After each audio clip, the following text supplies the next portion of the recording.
Ano kadua? Next. Sa Job 42:10-12. Unsay conditions ani?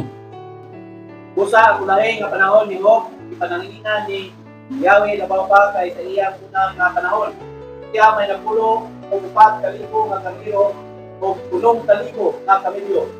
O 1,000 nga baka na igdadalo. O 1,000 nga asno nga mga bayi. Oh. Actually, kung inyo nang tanahon igsuon, restoration na siya. Ang next nga topic sa reconciliation is restoration.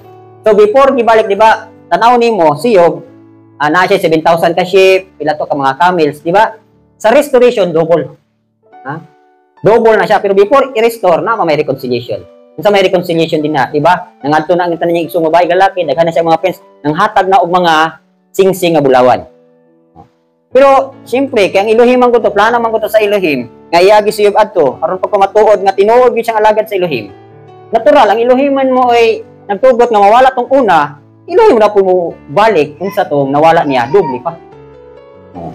Sa ato pa ang conditions ani is there is a sharing of blessings, di ba? O di si Job ani at that time sa dihang nakapasar na siya sa kining tawag ni kining pagsulay. Oh. Ang iyang mga igsoon, ang iyang mga amigo, naghatag na niya og panalangin. O mo ko ni sa reconciliation nato, once nga na naging makig-reconcile sa toa, naa na kay pagpaambit sa imong panalangin. Di nakamoingon nga katog yun imong gihimo sa kuha, di gyud ko kalimot ba. Pero salamat na lang sa Elohim nga nani ko. Adi gyud gihapon mao. Ha? So take the situation as Elohim's plan. Oh, sa to pa ang conditions ani there must be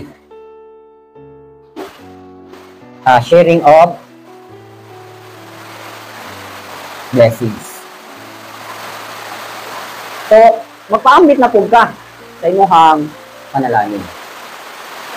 So, muna yung condition ha, meaning, dili na kaingon kay mahay-mahayon pa nimo o imuha pa siyang masulod, wala na. So, muna yung atong condition. Okay,